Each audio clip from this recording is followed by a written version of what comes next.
It's a wet Sunday morning out there, and I figured it's time to get on a podcast. So I started digging around and realized that we have not talked to our guests this morning in a while. It's been like since June. So without further delay, let's bring up the it's just going to be a Skype bubble for the visuals, but we're all about the audio and sound. But it's on the other end of the line is our good friend Alpha. I'm going to drop down this nice background music, and we're going to unmute the guest and say good morning, Alpha, or in your case, good evening, I guess.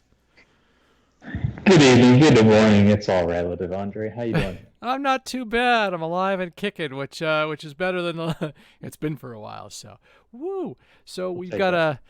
Well, I don't even know if I can call it an action pack because I kind of just scratched some notes and everything, but I figured it has been such a long time since we've talked to you. I think the last show was back in June. So I figured we'd reach out and reconnect and find out what's going on in the industry, find out what's happening, and go from there. I mean, it turns out you haven't done the hot seat questions, so we've got some interesting questions we can pose to you and have some fun, and just get your views on how things have been cooking for the last couple of months in the Motion RC world. So, yeah, let's do it. Yeah. So I guess the first question is, what's new in the industry? What's been going on with you? We've had a pretty good summer so far. Let's see, what have we got down the pipe? We just announced the Freewing AL37 airliner, so that seemed to be received pretty well. For anyone wondering, we announced that aircraft at Joe Knoll, and that's our first airliner really with Freewing. So we came out over the top with a big 2-meter long, 1.8-meter wingspan airliner, twin 70, single 6S 5000, big, beautiful we really optimize it to fly scale. So we got a lot of videos on YouTube with Joe Knoll at the event there. Wes and Steve and the usual crew was very generous in helping us fly the aircraft and sort of debut it there. So that was exciting. We also announced a new in-house brand here at Motion RC called Skynetic. And as part of that in-house brand, we announced 2 of the initial salvo of aircraft, a sort of trainer glider. We always need to be mindful. Our primary job in the hobby is to bring new people to it, and so that the big fast stuff is always nice. But we are excited to bring out a trainer glider, which a lot of people seem to have been having fun with so far, and then also what we're calling the Havoc Racer, which is our spin on popular sort of toss and box racer series. There's other aircraft in that space, and we thought, let's put our sort of spin on what we would do. So easy to hand launch, fast, but easy to fly slow, and sort of hopefully we get the crowd that loves to tune things and hot things up and race their buddies. So a bit of a spread for Motion RC over the past, I guess that's just been the past month. So we've got a few things planned for the holidays, as we always do. And if y'all could see what I have in front of me now, you'd probably lose your minds. But actually, this is something I want to ask about, because it felt like like your last one was the F-18 and the F-35. Yeah, and then you kind of went silent for just a little bit, and I was like, it's always interesting. I always like the timing thing, because it feels like we never quite, none of the manufacturers ever quite get that timing, and it's either in season or out season, and you're like, do I wait on this purchase because I like this thing, but now it's going to sit and wait for, well, in my case, anything I buy at this point now is going to sit for another 6 months, right? So, but it's always interesting to see these cycles come out, and we never seem to quite get that timing right, but that's just the way it seems. That is the goal.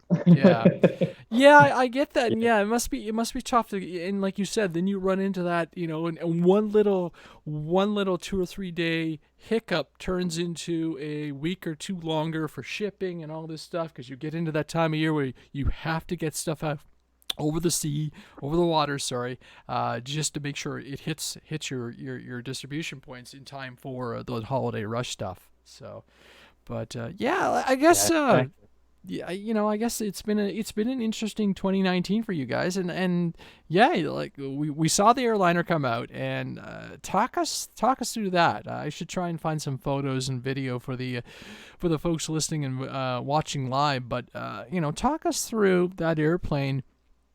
and really how it all came together, because it was kind of, out of left field for you guys, I think. Yeah, and that's I'm glad you mentioned that. That's exactly what we were going for. We've over the past 6 years, we sort of built up this reputation for really being class leading on the EDF world and trying to again just try and play and sort of stay in our lane and innovate in the warbird role. And I think we've done a lot of that with Flightline from little 700 millimeter birds up to our 1600 millimeter Corsair at the top of this year, B-24s, Tiger Cats, P-38, sort of really hitting all the bases, as it were, with the warbird crowd. At the same time, over the past 5 or 6 years, we really tried to push our vision of what a modern EDF should be. So something like our 90 millimeter F-16, which is years old at this point, which compared to something modern like our L-39 or more recent aircraft like, say, the F-35 or F-18, really shifting, I think, what people expect for the money in terms of performance, feature set, overall flyability. But in all of that expansion, as you mentioned, we never really ever did an airliner. And the passenger liner, the civil world of civil aviation has always been appealing to us here at Motion RC. And it was frankly always in the plan to eventually get there. And now that we've done a ton of jets, we've done a ton of warbirds, prop planes, etc.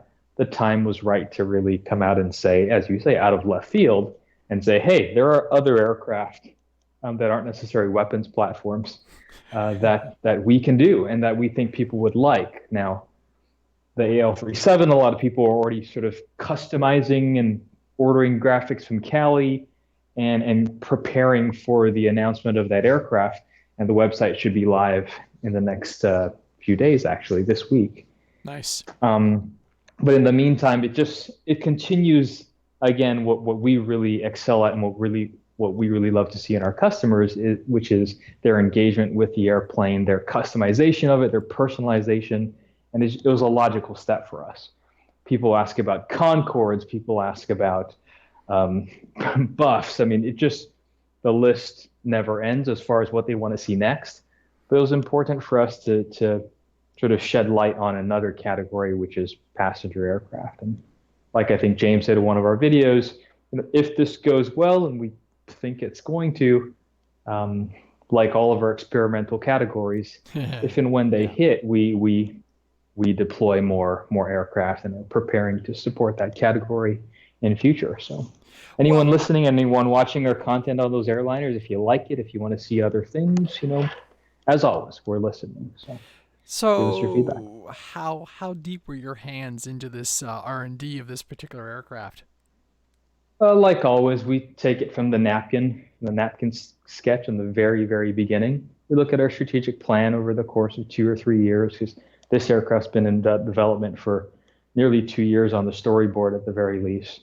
And yeah, like anything, aircraft need to fit. They need to have a place in sort of the pantheon on our product line, right? They can't necessarily be iterative. We really want to set the curve. And with the airliner, we had a good twin 70 system in the ME262 for our European customers and our European expansion last year. We opened up the European warehouse and retooled the ME262 with a better power system, and seeing customers become more, frankly, more confident around 6S battery systems, more adept at operating larger aircraft. We thought, well, twin 70, if you can size up an airliner and get it into the 1.8, 1.9 meter wingspan, which is that sweet spot of big, it definitely has presence, and yet it's still transportable. It doesn't cost $800 to you don't have to reconfigure your car. So it hit all of those bases, which is what we always need to consider when we produce an aircraft. It isn't simply we want to do it. It's, can we do it? Can we hit the price point? Can we do all those things? Can it fly like people are going to expect it to fly? And I think, like our videos show, the result of our team's R&D is typically aircraft that fly really well. So nice. the biggest thing, my biggest sort of emphasis on that airliner was it needed to look the part, uh, be worthy of people's time and personalization and customization, and it needed to fly more than 2.5 minutes. To be Yeah. fair, for the past, I'd say, 3 years now, since the Avanti in 2016, we've moved past the notion that EDFs, the large EDFs, can only fly 2.5 minutes. Frankly, if you're only flying 2.5, you're doing it wrong. The L39 can stretch into 3, 4, mixed throttle. I fly at 5 minutes. And with the airliner, we really wanted to say, just because they're big doesn't mean that they're going to land fast and doesn't mean that you're going to come down in 2.5. So we've got videos showing that aircraft up in the air for 5 minutes, 6 minutes. I configured the battery bay and where the CG sort of is laid out, and your avionics bay are laid out where you can, if you want to stuff a lot of batteries in there, you can stay up for 8, 9, 10 minutes, which is unprecedented for a mass production foam electric aircraft at this scale. That isn't the E-flite Radian. So we tried to design it for a specific mission and to hit a specific price point, and yeah, so far the reception has been positive. So we hope people like it, and I can say that we'll be announcing on Hobby Squawk later this week that the models will be inbound to our warehouses. So Nice. they're not far away at all. What kind of price point are we talking about? We're going to announce it online and an exclusive announcement on Hobby Squawk, but I can say that the numbers that I've seen from people estimating, it's lower. Nice. Not Nice. significantly so, but again, what we really tried to do with this aircraft was something that people can wrap sort of their minds around, as far as owning a large aircraft that isn't going to cost $600 like the A10, even though technically the AL37 is larger than the A10 and bigger than the A10, and a lot of what increases costs is obviously volume of the foam, the components themselves, and there's a lot in that AL37, but there are a lot of things that we try to keep just control over, you know. So when you endeavor on something like this, and obviously it's an airliner, but it's you guys have gone and done your own work, because it's not based on an actual airliner, is it? I'm sorry, I lost you for a second, Andre. It's not a what? It's not based on an actual airliner. It's its own creation, correct?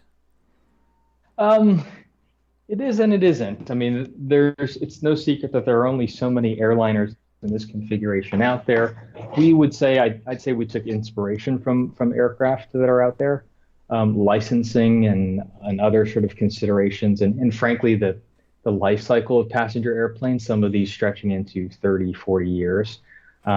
We didn't want to say definitively this is AX, because frankly, there are configurations on winglets, wing type, body length, seat length, body width.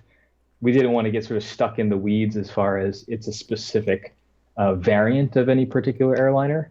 But that being said, it's definitely recognizable. I think when people see it, when the layman sees it, they can think, "Oh, I've seen that. It feels real. It references what people see as an everyday passenger airliner," which So is our goal. yeah, but going that route, did that allow you to design and do like the whole? Some real life airplanes don't scale well down to an RC plane, so did that allow you to engineer the airplane so it does fly really well? I mean, we've seen the videos, and I'm rolling them in the background as we discuss. Um, but did that allow you to design some take some liberties with the design so you can ensure that good flying experience that you stride for? Luckily, it's a great question, because, as you know, when we're struggling against scale aircraft, say like an L39, it needs to look like an L39. It needs to look like an F-35. Those aircraft, the F-14, probably an even better example. That aircraft flies from thrust alone. It is not it. The F-4. I mean, these aircraft are not necessarily aerodynamically efficient. um, and so we do need to push against that sometimes to make it look the part and yet still fly well. With the airliner, frankly, we did want to still hold to a really scale outline, a classic outline, I'd call it. but we were able to say a lot of we were able to imbue a lot of our flying heuristic goals into the aircraft internally. So what that means is no one's, I think, going to cross section my wing and look at the various airfoils we have in the wing. Um, if someone did, that would be a lot of extra work, which I suppose that appreciate.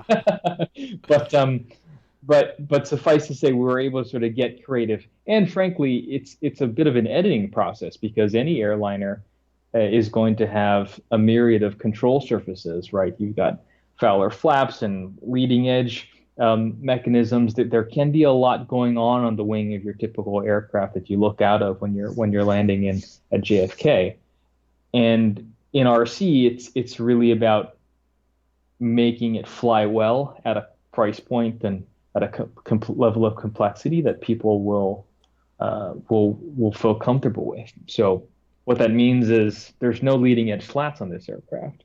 We did it on the T-45 because in that specific case, the extra weight, the added cost, the added complexity, actually we thought was worth the value that it provided functionality wise to how the aircraft handled. Now we omitted those leading edge slats on the F-14 prototype because, in as much as that aircraft obviously also has them, in model form it didn't do anything. It just added weight.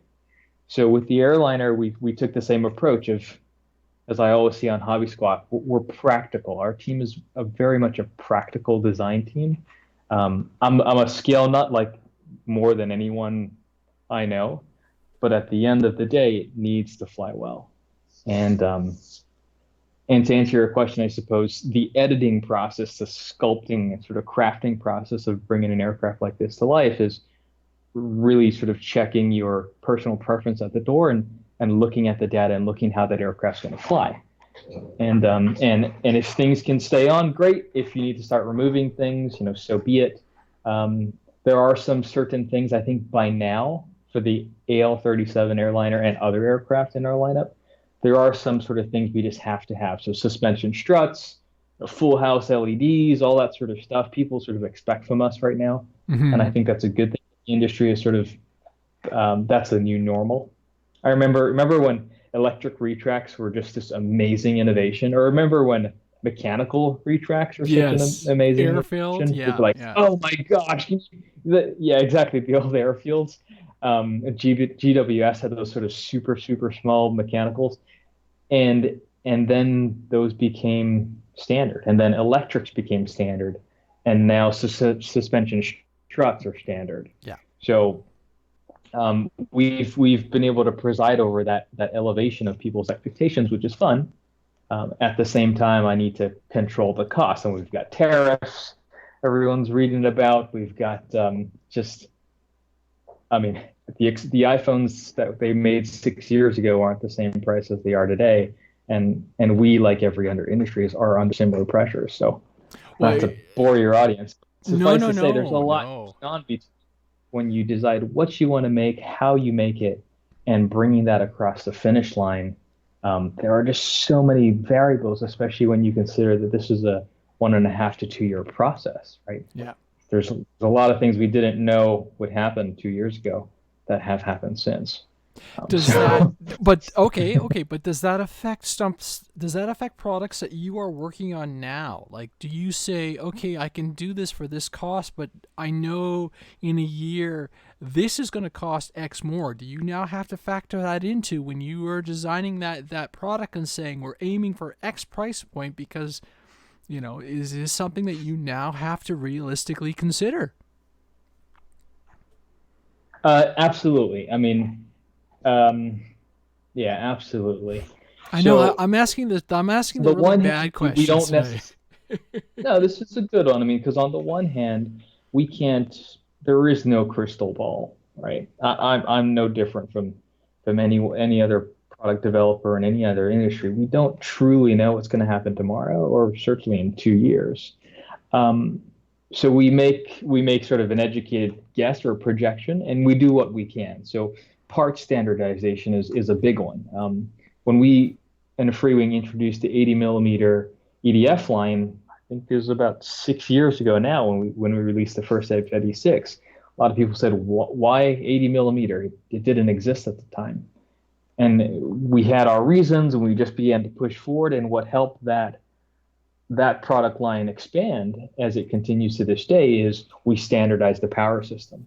So you can shift economies of scale towards your side where if the supplier for one item sort of jumps in the next year because something happened or there's a fire at the warehouse or whatever, you have at least your main components that are consistently priced and you can control those costs because you're buying them for 6 aircraft instead of one. You know what I mean? Hmm. So Hmm. by now, it's sort of like that snowball effect. By now, with each aircraft that we produce, we're able to just grow those economies of scale to look at the data on servo failure rates and see that servo because now it's across multiple aircraft and multiple control surfaces. We sort of have visibility, a larger sample set, right, of data. And at the same time, we can sort of collate our component costs to try and build a slight hedge against what I'll call surprises. Yep. Now it doesn't always work. Sometimes some things come in across the water at that perfect imperfect time when things are changing. But we're not curing cancer. We're just trying to bring people fun aircraft, and so we do our best. And I think our customers understand that we're doing that at all times. Nice. So I keep looking at this big. I can't wait to see, like you said, what everybody does with the airliners because everybody's going to have their favorite brand and everything, and it's going to be really interesting. I'm excited because it was, like I said, it was something out of left field. We've kind of heard the rumblings and everybody talking about it, and we even had talked about it at one point with the old E-Flight. Well, I think was it E-Flight or Park Zone? Anyhow, their old airliner with the really terrible. Actually, no, static retracts. Right? It didn't even have Yeah, fixed retracts. landing gear. Fixed landing gear. Yeah, And, the and old and Hoover.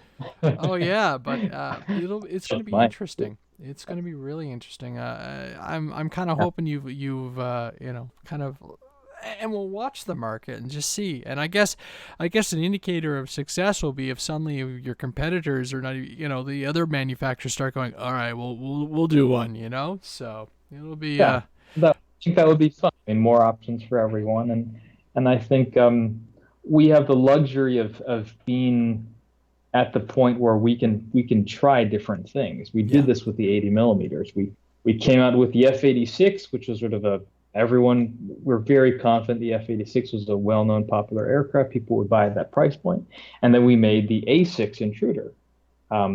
Little less well known, little popular in my eyes, but certainly not like an F-86 in terms of provenance. So we were always sort of finding that balance, right? You make the P-38 because we were sure the P-38 would sell well, and then we threw in the F-7F. We do the P-51 for our most recent Park Flyer Warbird series, and then immediately follow up with Adora. So always trying to push the envelope, sort of see what people will be willing to get, and if we can find some interest there, we can build out the category. And I think some of our compatriots in the industry have followed suit. So I like that idea. I like the idea of. I certainly hope the airliner turns out to be successful and we make a couple more and it becomes a new category again and everyone comes out of the woodwork making things. yeah.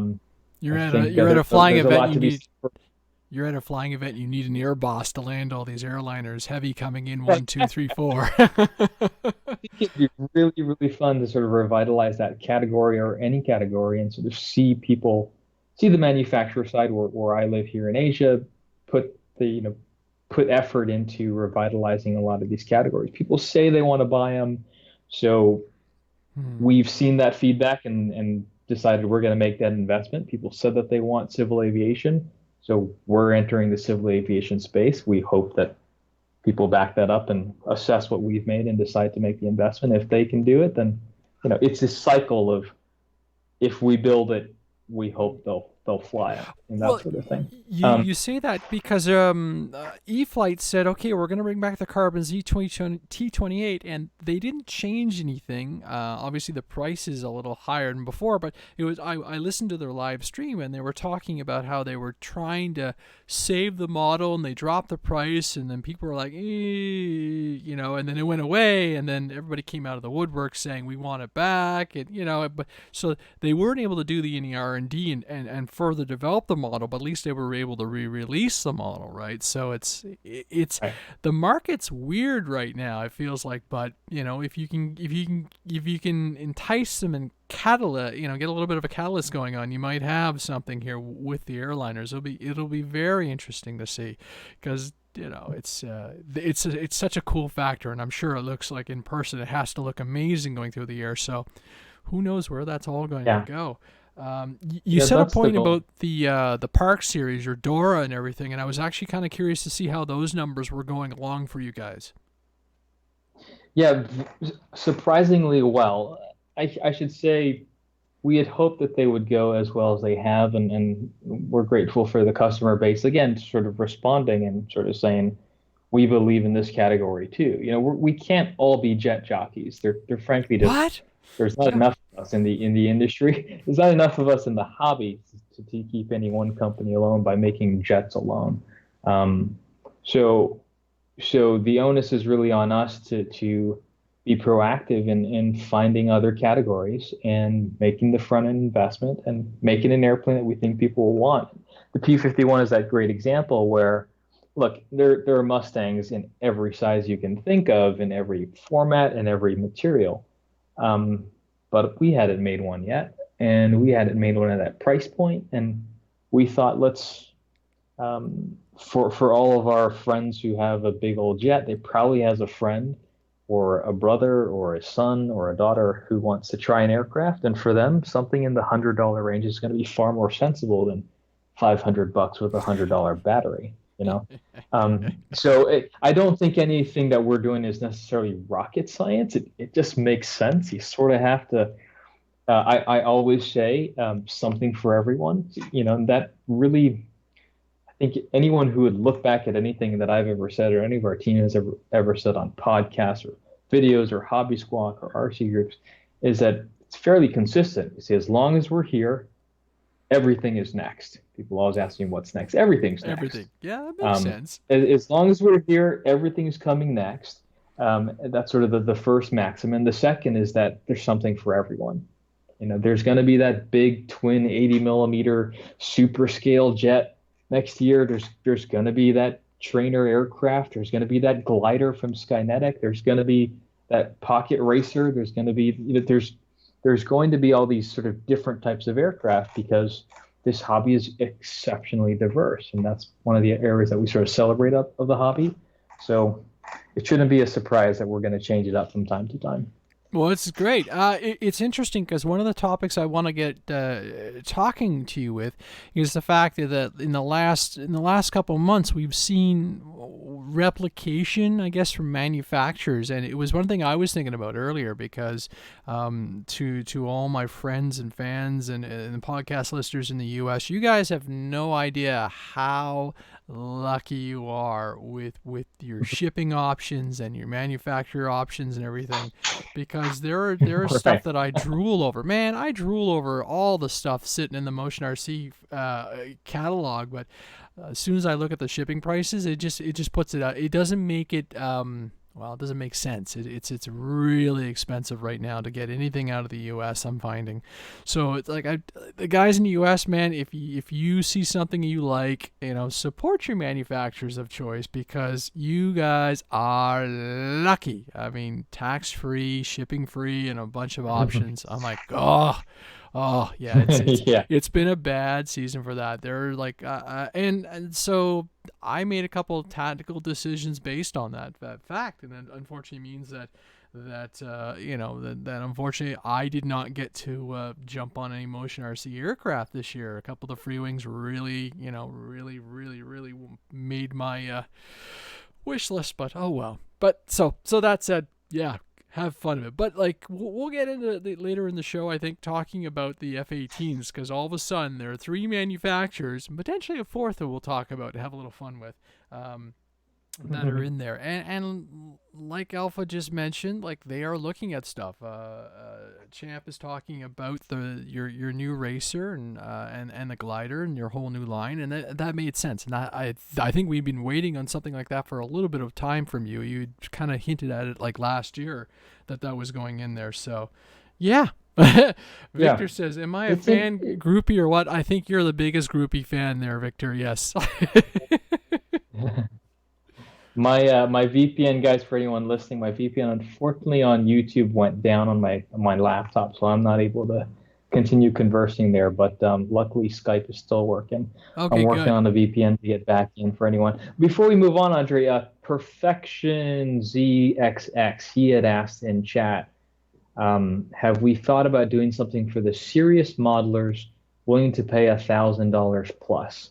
Or is there just not enough people like that to justify production of something like that? That It's a that is a good question, really good Perfection.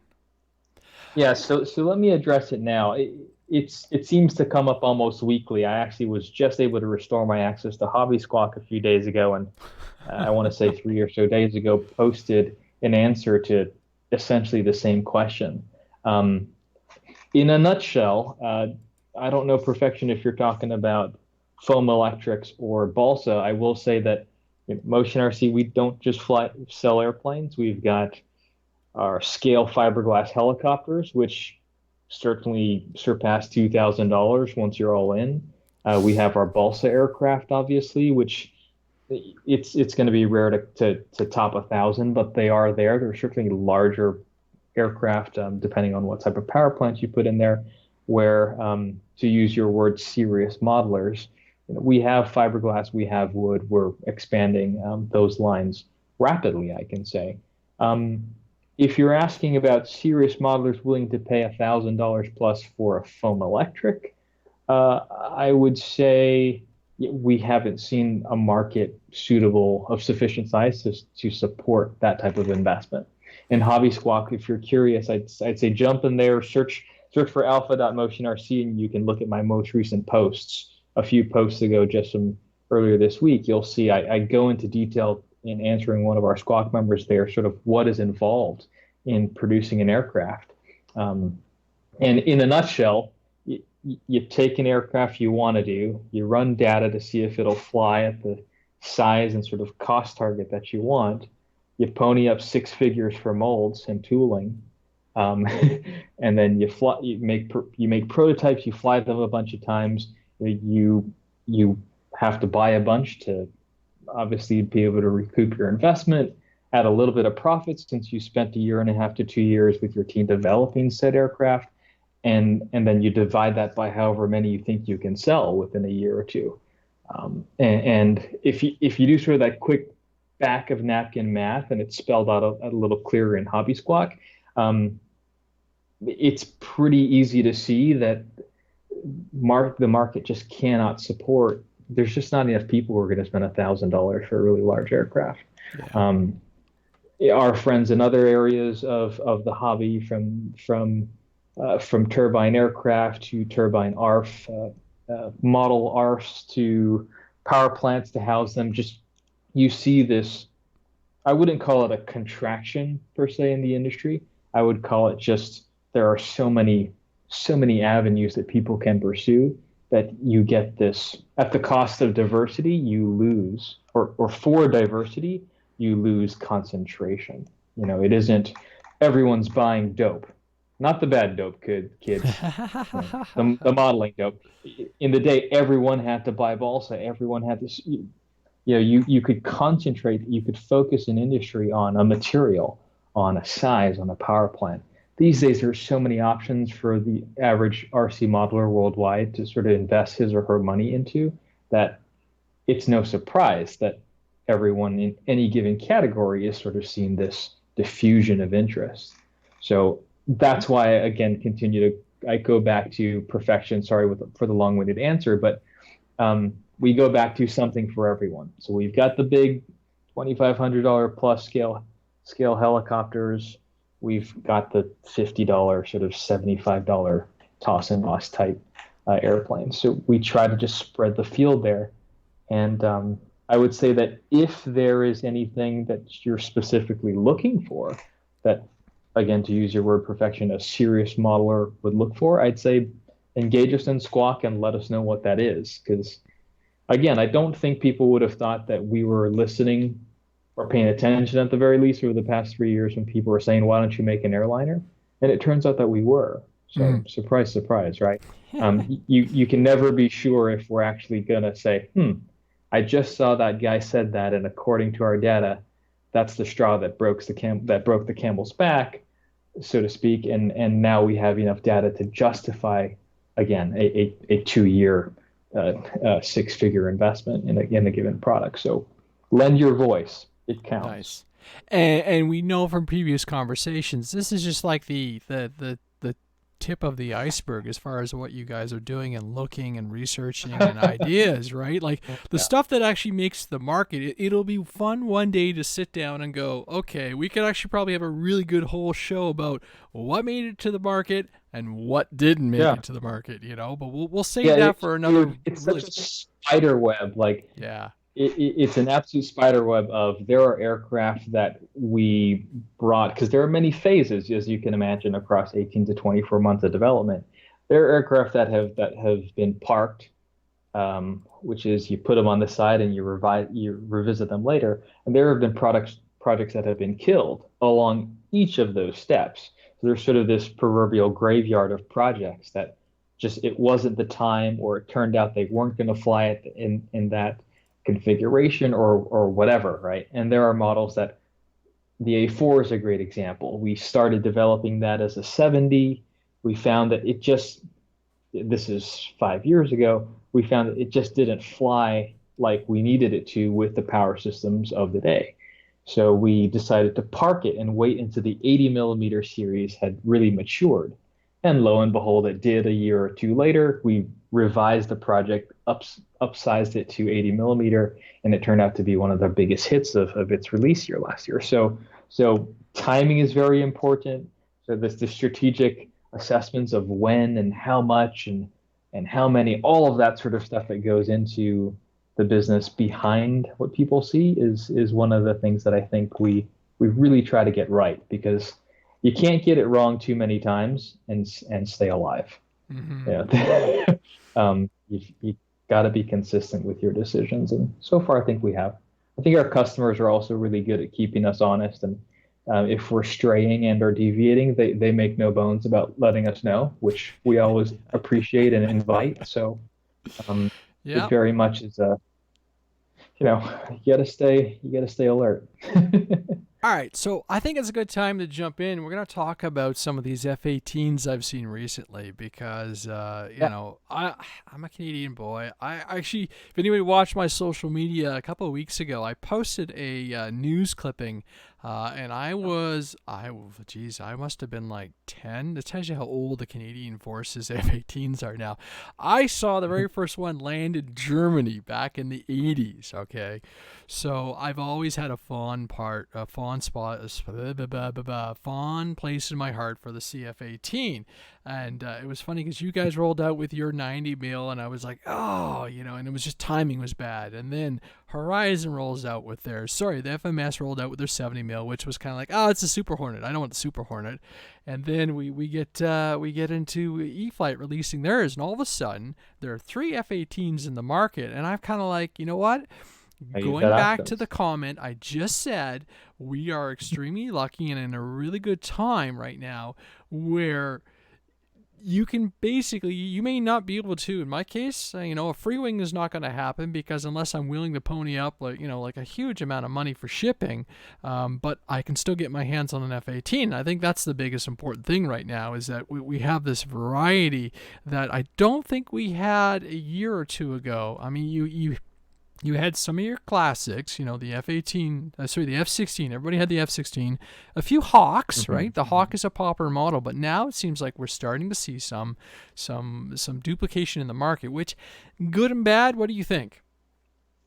I think customer choice. I mean, I'm a customer like everyone else. I'm people sort of get they get maybe the wrong idea that because I developed the aircraft here that I'm sort of a fanboy of only the stuff that we produce, which is not true. I try to buy everything I can. I'm single for a reason. So, How big's the storage room? so um, storage rooms, storage You're doing it buildings. right. Yeah, Um, this is a so I serious say problem that to say lately. that I really believe that customer choice is key. So do I think duplication is inherently evil? Absolutely not. I think it's inherently good. There's a little bit of sort of a few years ago, it's no secret, there was a little bit of maybe un uh, exceptionally unnecessary competition. I'd say, it didn't need to sort of be that way. There were a lot of, I use the metaphor of an air traffic controller can ensure that multiple aircraft can land on the same runway, just they're sort of spaced out methodically and logically. If everyone tries to land on the runway at the same time, everyone loses, and I think we saw that a few years ago. I'm happy to say I think these days that has sort of stopped happening. What we're seeing now is less a sort of direct competition and more just an iteration. I mean, it makes sense to have a 70 and an 80 and a 90 millimeter F-18. They're classic aircraft, as you said, multinational appeal, long service history, multiple variations in the real airframe. Why not in models? I mean, I don't care if who makes them, whether I do or someone else. If customers are allowed to choose and sort of vote with their wallets and at least um, have the freedom of choice, I'm all for it. My only my only sort of back of napkin, my personal preference is, or condition I should say, is if the aircraft are quality, if they're if Yes. they're Yeah. defensively good, if they're supported. Nothing's perfect, but if something goes wrong, is the company behind it going to support them? We've seen this maturation of the companies who are still around supporting aircraft like this and producing them. Do they meet the minimum requirements to support those aircraft?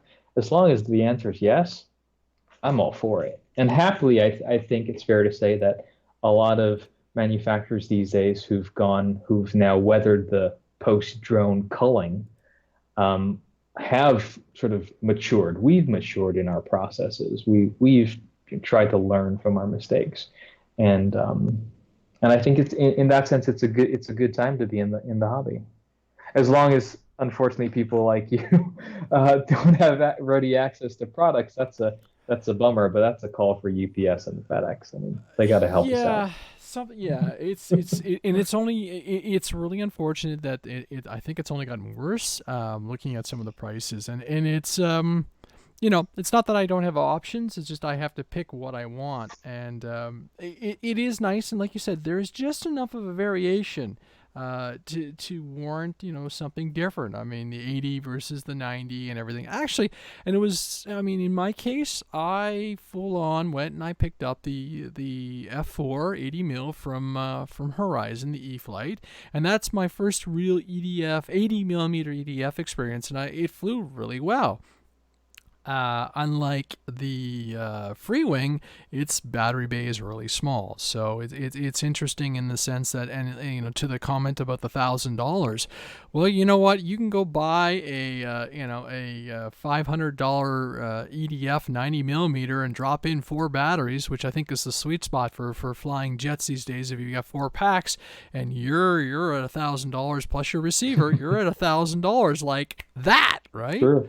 So. Yeah, it's Uh, it's it's it's not difficult when batteries are $100 a pop. I Yeah. mean, Now, when you and it's funny consider the because operating costs, it gets high, which is why I think again it makes sense to have popular models with multiple sizes because a 70 millimeter operating on a 4S or possibly versus a big 80 millimeter like our A10, which is running two 6S yes, 5000s.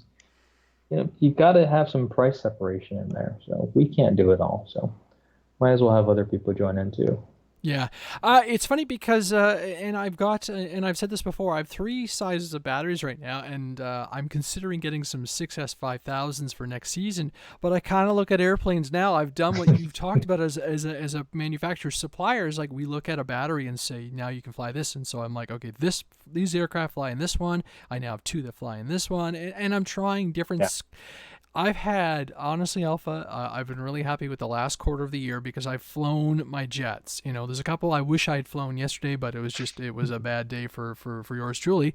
So I didn't go flying. But I've actually been able to get out and flown. Some of them haven't been the most prettiest landings, but hey, I've been out flying and Flying is enjoying. flying. Flying is flying. And I've Yeah. flown the jets. I've had chase copter thingies going on and everything, and just having a good time and actually ticking off the list of jets I've managed to fly and just, enjoying that part of the hobby immensely. And it was funny because what did I do?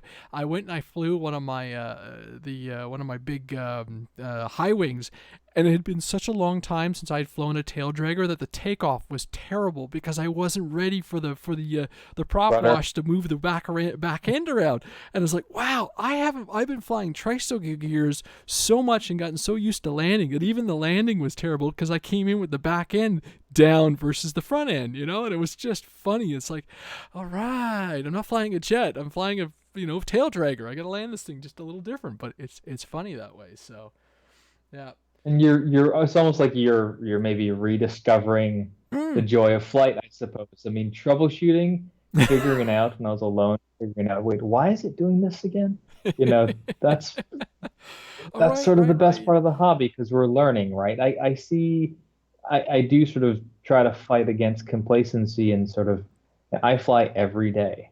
Um, and have for years now, as people can imagine. We log hundreds of flights on these aircraft before they go out. And it's important to not forget the joy of flying and to, yeah, it's just important not to lose that magic. So relearning what torque roll is and how a rudder works, like all those sorts of things. I'm glad you're going through it. Oh, I learned on the rudder. You haven't seen the video, but we'll talk about it. I'll throw myself under the bus. So I finally got the A10. So the A10, this was the second attempt to go. This is my FMS A10. Sorry, Alpha. There's no way. There's no way the free wing No could fly. problem. There's no way the free wing could fly in this air. So I was stunned when This I is a good watched. bird, too. I'm just glad you got one. Oh man, I finally saw when you got it up and then it's in the air. I'm like, good. yeah, and I Uh, was you're- stunned how much airspace that thing took up. I was like, wow, like it was over the forest, it was past the school. I'm like, the Freewing A10, I probably would have been a kilometer and a half out before I would have started my turn because you can see it so well. But See, that's why I'm glad FMS made a smaller one. oh, it's just because Guys, it came you in, the landings you had were a great. Mobius mounted on it, right? Is was Oh that a yeah. Mobius or a Yeah, a Go little. plug-in? It's just a little 4K action cam, but I've stuck it under the wing, and it was beautiful. And the only thing I botched, and this is full on me, I was coming in nice and smooth, and it was funny because someone said, why did you stay beside the pilot? I like watching my approach come in, so I try and get to the end of the runway to watch it. And it kind of drifted over towards my quad pilot, and I grabbed the ailerons and not the rudder, and I tipped the wing and it moved. All I've done is knock the gear out of the socket, and it was like the second time that I had popped the other main in the back. It's just not enough glue in the socket, so minor damage to the aircraft. It's all cosmetic That's and mine. everything. Oh, it's an A10, man. She doesn't have to be gorgeous, right? I thought you were gonna say you came against your drone pilot and you winged over and like slapped him midair or something. That would have I, been I didn't touch him. nice. I didn't touch him. No, I was. So anyhow, it was all that. But it's funny because like I almost said to him. Steve and I were talking yesterday after I had posted the video, and I said, like 2 years ago, I would have been absolutely devastated that I'd scuffed up this airplane, and I kind of went, it's a 10-minute repair job. It'll be fine, and just put it back together and go. But it flew. I was excited. I wasn't as nervous as I thought. It was funny earlier in the season when I flew the Yak 130 for the first time. I was more nervous. And this thing kind of took off, and I'm like, great. It lifted off. It was clean. And I love the fact that the onboard, you can hear the retracts, you can hear that whiny retract noise. So, yeah. It was good, Oh, and so more to come. Unfortunately, I think my EDF season is going to be very quickly coming to an end, so we'll get back into more of the winter flying and everything. And everybody else in the West Coast will be like, they'll be enjoying their jets still. But I no can't one's put complain. skis on it. You know what? I'm well. There's a you can't see it, or you might have seen it in the YouTube feed, but behind me there's a giant cargo plane, and it's going to have 4 EDFs strapped to it. So we're working on something. There you go. That'll come later on. So interesting on the. I'm gonna actually bug you on something else. I don't think you've got your YouTube feed up again, do you?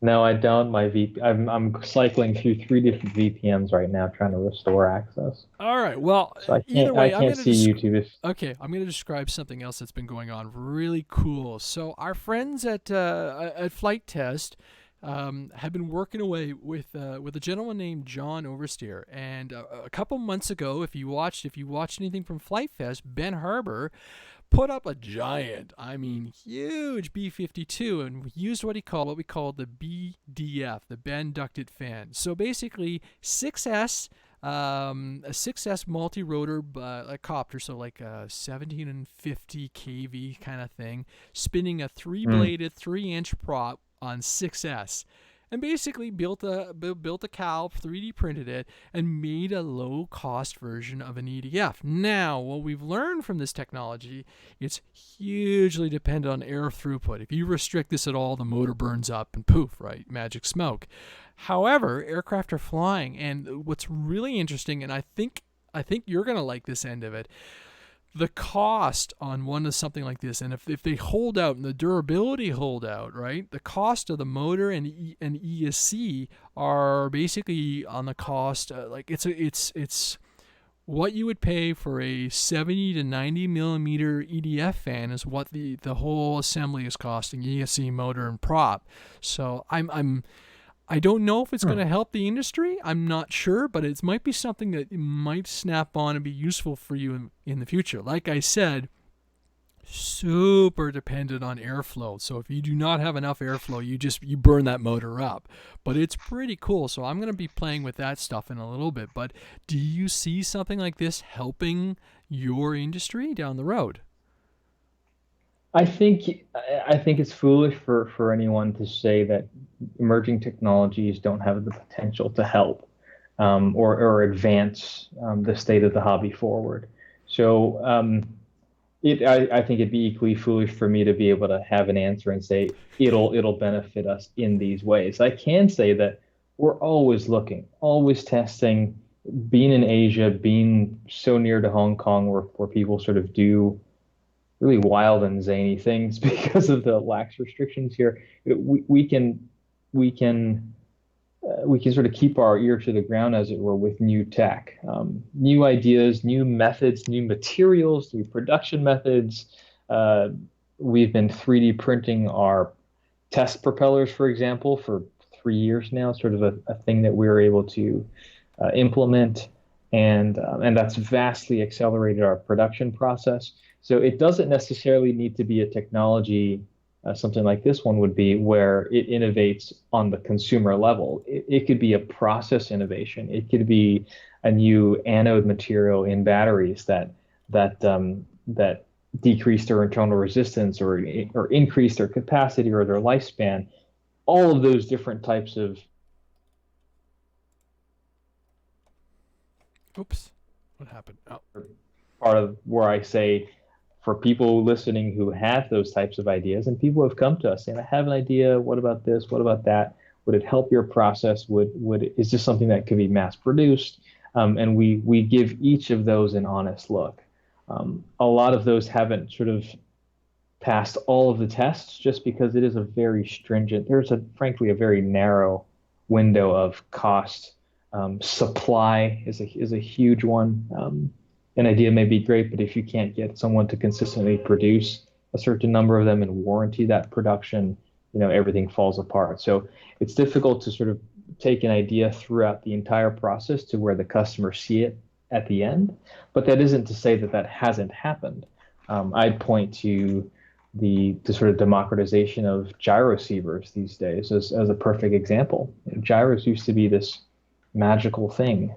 Um, and now a lot of people have them. Safe from Horizon brought that to the forefront. Yeah. Our Admiral gyro receivers sort of continue in that vein of giving people stability. Which, if you think about it, if there's a something inside your aircraft that is actively sitting between your control inputs and the airframe, and faster than we can think, it's imparting a control inputs on all three axes. That's pretty. I mean, that's magic, right? Yep. And Um, the size but of like a credit card. Yeah. yeah, and the size of the credit card and the consumption of something very small. Yeah. So those sorts of things, now they don't happen overnight, but they do happen. Something I'm really excited about is construction techniques. So 3D printing is obviously something we look at. Um, Boris at aerotetris.com. I mean, shout out to him if anyone likes to build foam kits and really end up with something really special. Aero Tetris uses what I think is a really innovative construction process. Now, it isn't necessarily good for mass production because it's essentially he basically like laser wire cuts blocks of foam and ships to you a puzzle. I mean, it's hundreds of pieces Yes. of puzzle pieces. Um, but how he does it, and sort of I applaud just his innovation and people like that who are trying to find new ways. The drone racing crowd, I think they've done a lot to. I think people rag on them a lot, and sometimes justifiably so. But there are undeniably some innovations that came Mm-hmm. through that category that we now on the art on the fixed wing side sort of borrow from. So I haven't, to be honest, looked a lot into that flight test power system. I'd be very intrigued to look at it, just because I'll send you the maybe I need to details. email Josh. I just got an email from Austin 2 weeks ago, so maybe I should email them again and say, hey, what are y'all working on? But that's something that we certainly, I think, have the tools to evaluate. And Yep. if it works, if we think people will like it and it'll help, why not, right? Yeah. It's Actually, speaking of that, have you seen these videos coming out of Germany? I don't know if it's in Nuremberg or somewhere else where they're flying these.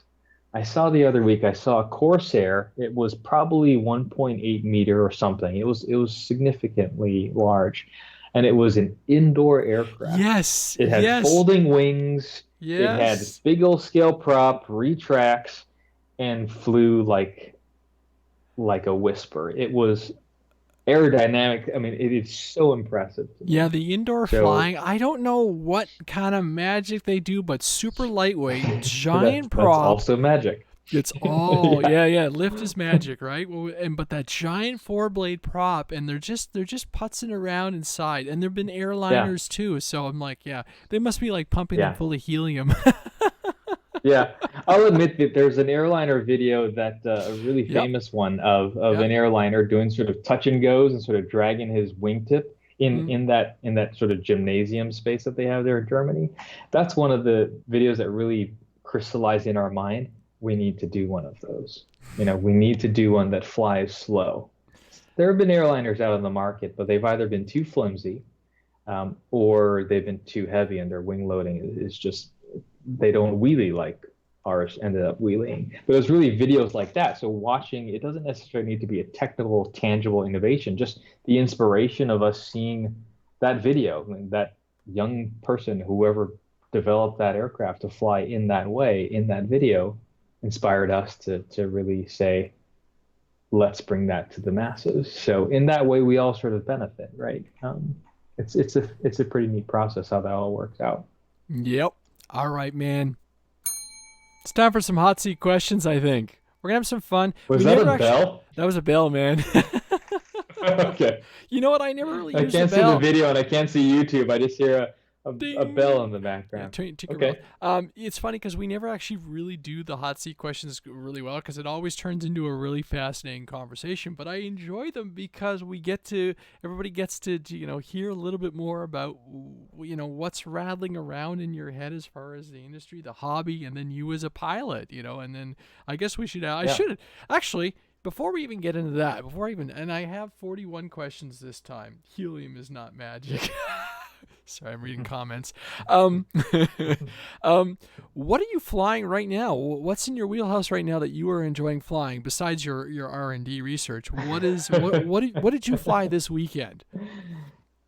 Unfortunately, I can't say anything what Ah, I it's flew all. this weekend.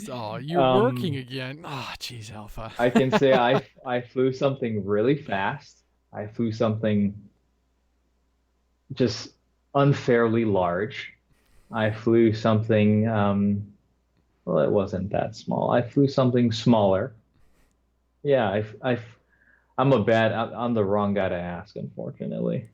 Um, yeah, sorry. All right, but this lends into the first question, number 18. So you're at the field, you're testing, your R&D testing one of your new aircraft, and hmm you bang it up. What do you go for first? Is it do you use tape or do you use CA? Hot glue. Hot glue? Hot glue, nice. So you Yeah. lipo. So you've got Uh, a lipo powered hot glue gun that like yep. melts. Yeah, I've got one of those Yeah. 3S ones. I should try it on 2S because on 3S, boy, does it evaporates the glue stick. Yeah. Too hot. Or butane lighter in a pinch. We've used those, but always have a glue stick, 7 millimeter in the bag, just Yep. in case. Yep. That seems to work well. All right. Question number 34. Mode one, 2, 3, or 4? 2 and 1. I Two and started at one. two. Hmm. Yeah, I prefer Mode 2. I learned on 2, but obviously flying in Asia, not everyone, a lot of people fly Mode 1 here. So when I show up at a factory and they say, "Hey, Test do you want this. to fly this? Yeah, test this." Then they hand you a radio. You need to flip the switch in your brain. So it's been a few years, but I think I've got it down So where so I can for our listeners, I, mode 2, that's your throttle on your left, throttle and rudder, and then your aileron and yes. elevator. So what's mode 1? Mode 1 is what the Europeans fly, which is basically your throttle's on your right stick. So if you're thinking of banking and cranking on someone in California, say, and you tried to do that on Mode 1, you would only accelerate. You wouldn't change your pitch. So it changes. Just it's weird. The thumbs are Sorry to all of switched. our No, European but you know listeners. what? It's like switching. It's It's like weird. going from left-hand drive to right-hand drive. It's the same thing. Yeah. Yeah. Yeah. Actually, funny story about that. So our customer service manager, Martin Betting, a shout out to him. He's British, and I went up to. We were doing an event for Colonel Bud Anderson, doing a dedication for him a few years back, and I went up to meet Martin for the first time, and I had at the time a brand new T-45, which we were just debuting, and an old Crow P-51 that we had signed and presented to Mr. Anderson. And long story short, I sort of, before the events began, I pulled Martin on the side and said, "I want to show you this T-45, sort of demo it for you." I also had the Mirage, which is a very fast airplane. So Martin only flies Mode 1, being from Britain.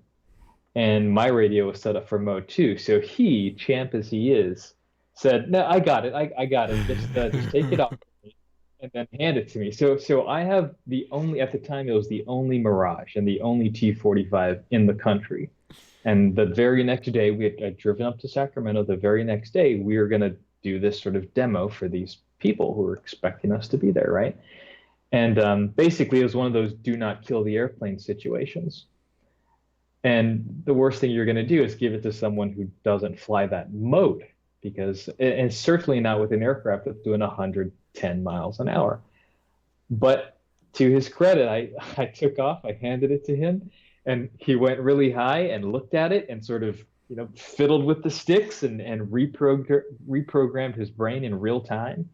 And he did it, and he made a couple passes in that barrage, and sort of, he learned in seconds what has taken me years to sort of do. So some people are far better at it than some of the It's rest of the us, but it's the it's possible. panic. So Yeah, it's in the panic situation, right? Where you're gonna move your right thumb and you're like, uh-oh.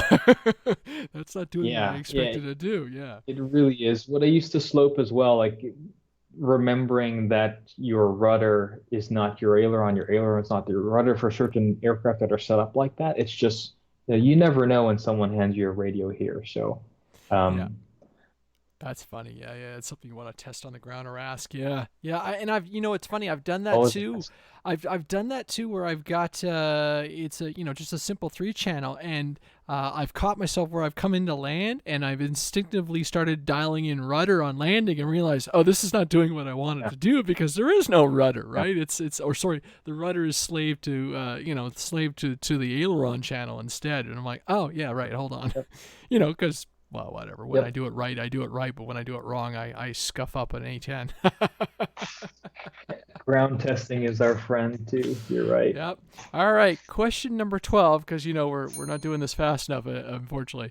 Not even unfortunately, but it always just goes this way. Your favorite RC moment. Favorite RC moment. Gosh, I'm the worst person to ask these questions. I have new favorite moments every day, I suppose. I mean, I'm on the creation side, right? So when I leave the factory early this afternoon and there's just hundreds and hundreds of AL37s in boxes there, like that's the most latest awesome RC moment because that's the creation of something that our team has worked on that we believe in and we really think is going to, you know, earn its place in people's sort of hearts and hangers. Um, for the average old hobby modeler answer, I'd say it was probably a few years ago at Big Jolt, Big Jolt 2013 or 14. That would have been one of the last ones that they had. I I was flying an FMS zero, and there was someone up with an F9F Cougar, an old fiberglass kit. And as I understood it, it was like the last one that had been made, and he had it. In any case, long story short, um, we sort of crossed paths midway in the air, and it was confetti. Oh, So big midair. I don't know if this is true or not. They jokingly said that we won midair of the weekend, but it was a great RC moment, not because it was happy. It was actually very sad because his aircraft was where, but just it was one of just those times that you remember because at any given time you got to stay safe, and at any given time, certainly at an event, airplanes die in spectacular fashion. So he fashion. and I walked out there, sort of good, say, nice to meet you. My name's so and so. My name's so and so. You make friends with someone as you're both walking out doing the walk of shame to pick up the pieces of your airplane. Like it's the human side of the hobby that I love so much, and that's one of the moments that comes to mind. Nice. Okay, so this one you definitely got a hot answer. Vanilla or chocolate? Yeah. Vanilla. There, I got to do it. Yeah. All right. Question number 7. Oh, pre-built or are you a builder? I'm a builder. Nice. Yeah, Yeah. yeah, I prefer to build.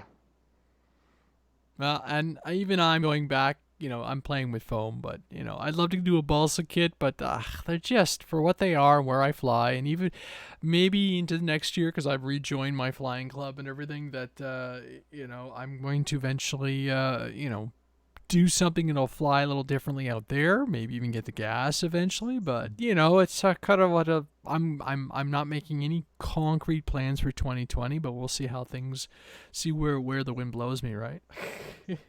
Yeah, you have to balance practicality with preference, right? Of course, we prefer what certain things, but Turbine. your field's only so large, and yeah, turbines, all that sort of stuff. We all have preferences. We balance with practicality. Yep. All right. Question number 13. Do you call airplanes drones? I certainly do not, nor do I think they should be classified as such. Ding ding. Good answer. All right. Question number 11. What was your first RC vehicle? My first RCV, Oh gosh, my first RC vehicle. Now, by RC we assume remote control, right? Yes, That's sir. the only requirement. Okay. Um, so my first RC vehicle was, let's see, the first one that actually stayed aloft. I grew up with three sisters, no brothers, and my father was usually deployed, and so I'd spend my time sort of creating things with my sister's stuff. And one of the things I created was one of my first memories actually was taking my older sister's hair dryer and rigging that with one of my mother's camisoles that I took out of her sundry store when she wasn't looking. And I made a hot air balloon, like a makeshift hot air balloon. And I understood that, of course, it didn't have it didn't have the volume in the envelope to truly get hot enough to achieve lift, but that didn't stop me from trying. So I supplemented it with helium air balloons that I had bought at 7-Eleven or something like that. I remember sneaking out and basically got something to fly. Exceptionally, just very, very rudimentary, but it stayed aloft. So I'm going to say that that counted. That would also be RC because because I had this little like a little rudder with a rubber band. You know those rubber band airplanes you could Yep. wind up Yep. little balsa planes. Just sort of jerry rigged one of those to have this apparatus of a propeller that would push it forward. Nice. Um, and of course, there's no way to, you can't hold, like I couldn't hold the hot air balloon by the bottom. It was tethered, obviously, to the cord to the wall, but I needed some way to sort of trigger that propeller to begin spinning when I wasn't holding it. So I had a little servo with just a little switch on it and basically a jerry-rigged craft radio that I could press the button and it would move, sort of not unlike like Hobby King's bomb latch. You Yep. know, it just sort of Yep. Let it go moves and and it's a spun. sprung load. So that would cause the rubber band to spin and it would spin for 3 seconds and sort of push Burst. my balloon maybe a foot. But technically, It I was mean, the flight. Wright brothers didn't. Yeah, first flight, man. It counts. They didn't fly the wingspan of a 747, and that counted. So I'm gonna call a foot. That counts. It's probably the first one. The first successful one is much later. It's probably a Carl Goldberg um, that lasted all of took me 6 months and lasted all of I don't know 20 seconds. 20 seconds. Yep. 20 seconds on maiden.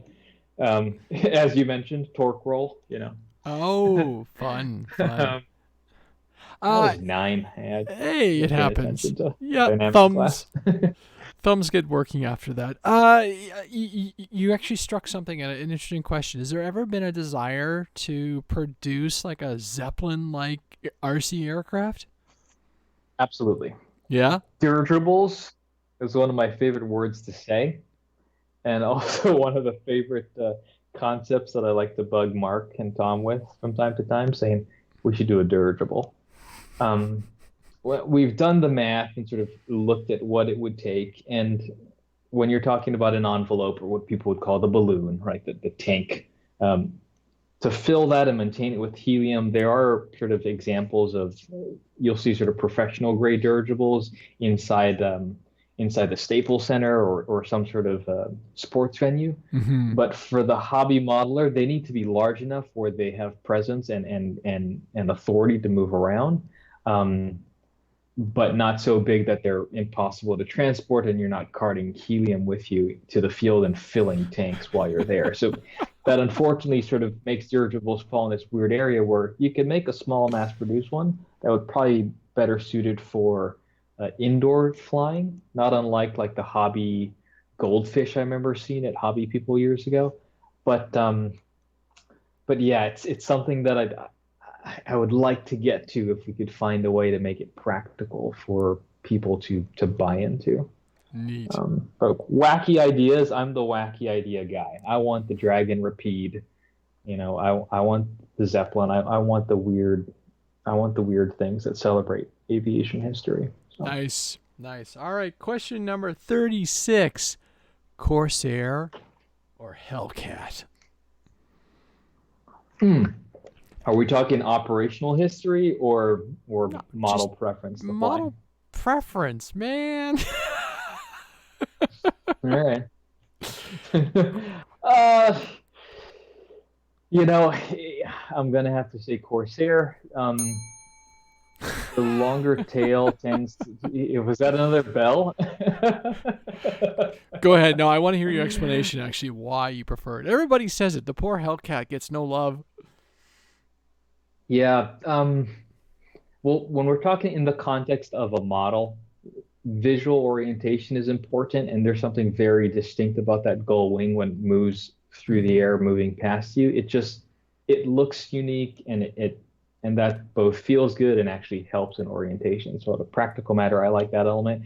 It also has a longer tail moment, so aerodynamically, I tend to find that Corsairs fly more true, I suppose. There are, granted, a lot of great Hellcat options in the electric world, but yeah, the ones that I have had access to are just sort of so-so.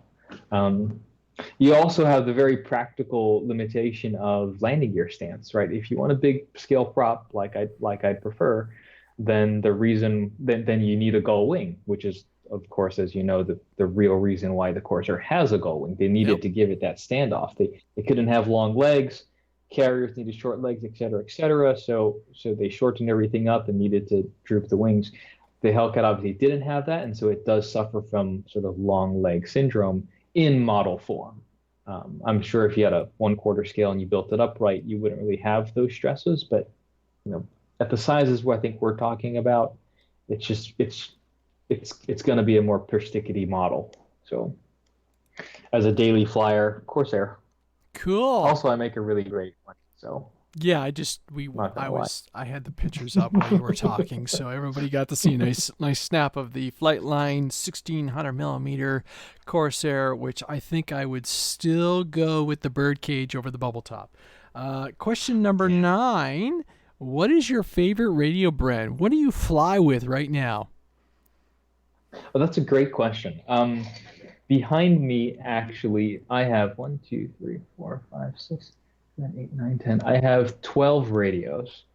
So I don't have a favorite brand actually. I have radios. I need to have multiple radios because again in my job I need to be able to. Someone hands me a Futaba, I need to be able to program it. Someone hands me a Sanwa or Airtronics or a Dynam for goodness sakes, so whatever they hand to me, Spectrum, the usual suspects. An old JR11X I was handed to the other day. Just someone said, "Fly this."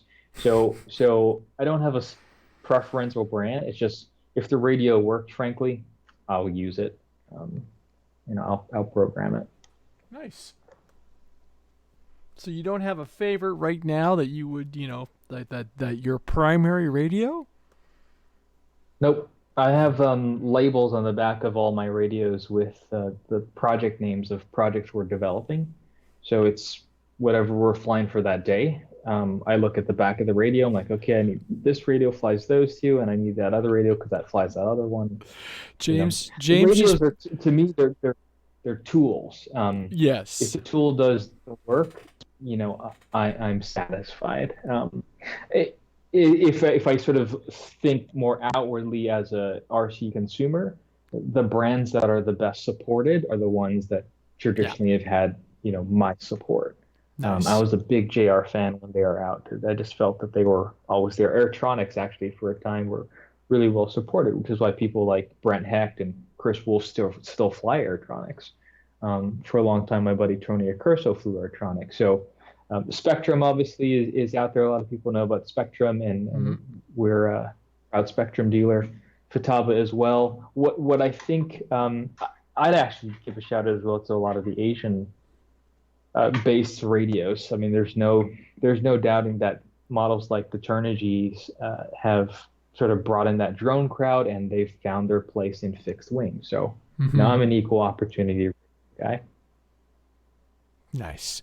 Your buddy James popped on to the Facebook, the YouTube chat and said something about there's a chip in your head so you're direct wired, which wouldn't that be phenomenal? You just like lie back That and would be fly, nice. fly your airplane, no remote, no programming. Yeah. All right. That's funny. That is good. Just a Number fun fact. 39. I like this question a lot, actually, because, bank and yank or rudder? Rudder. Rudder? Nice. Yeah, Yeah.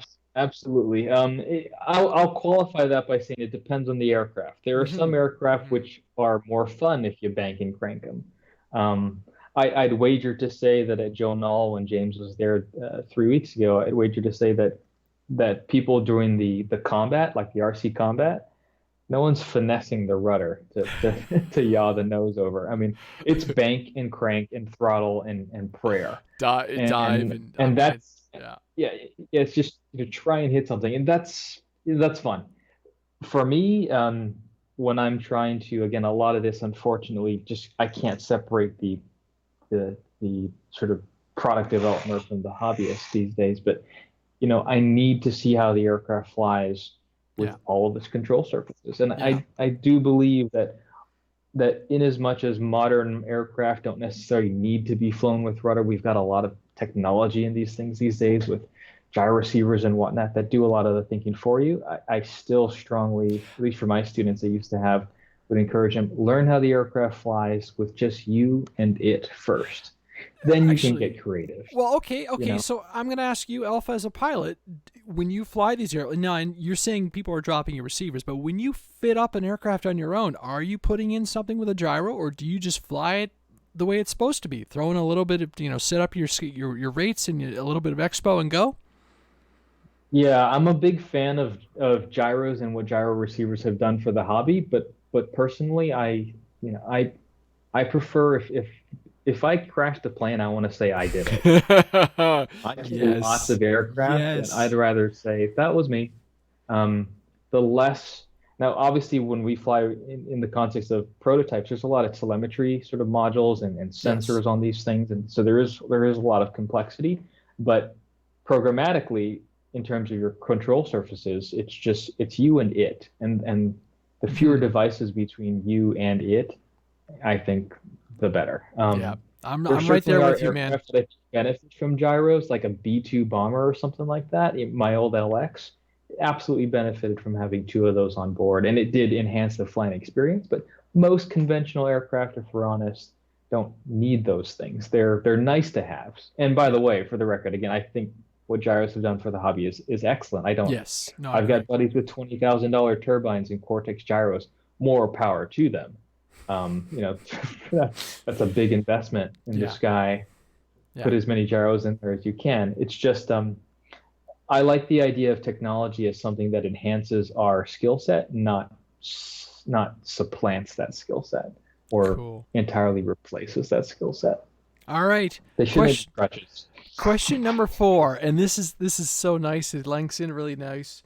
What has been your most expensive crash? And you've got to have a gem. You need to have a gem. Oh gosh, yeah, I've crashed some expensive aircraft.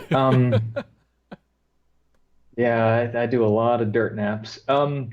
It's in the as far as individual, like an individual aircraft crash. I'm not a high roller guy. I'm not one of those spend 20 grand on a turbine. I'd rather spend that on a mold to make airplanes for all of you. But so yeah, I think the most expensive aircraft I've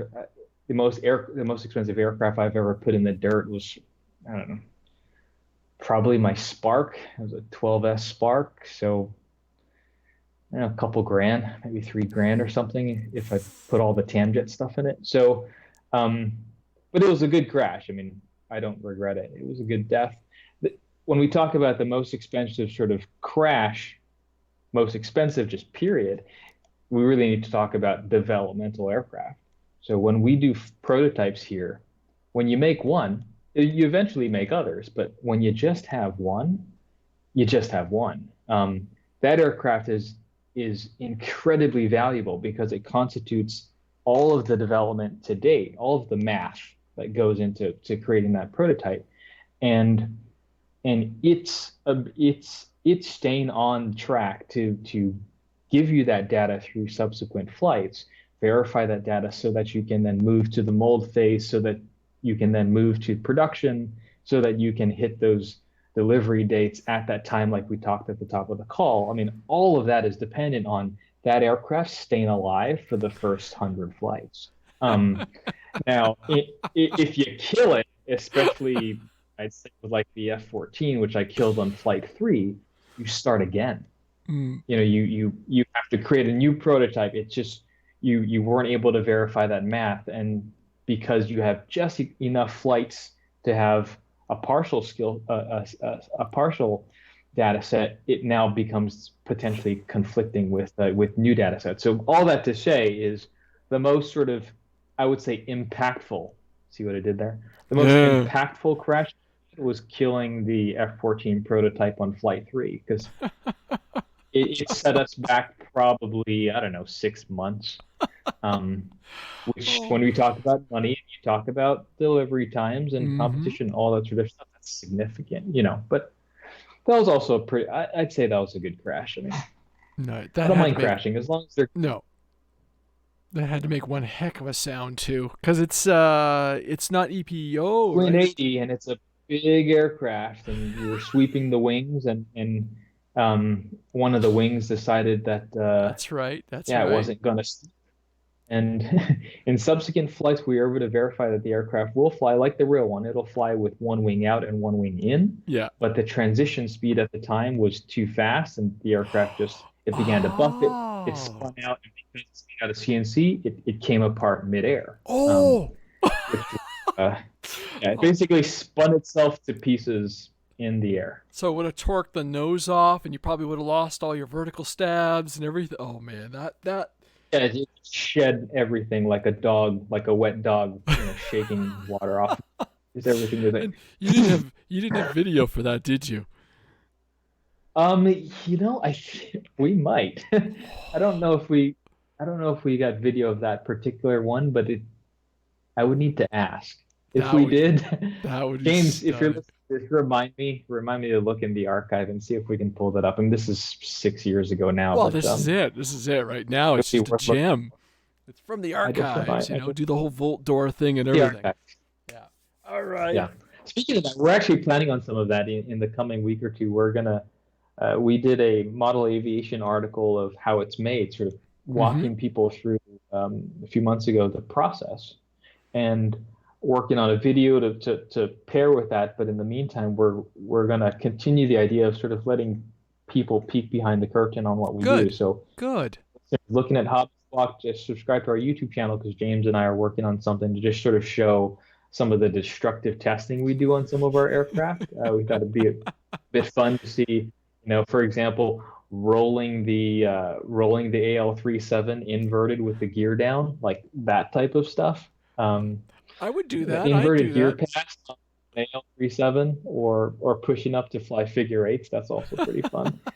Those types of things on aircraft and really trying to move them until they again implode is part of the job that we do so people don't have to. There will be no drink service at this time. Hold on. Put your hands above your head because that's going to become your feet for a few Oh my seconds. goodness. It would almost be funny to have yeah.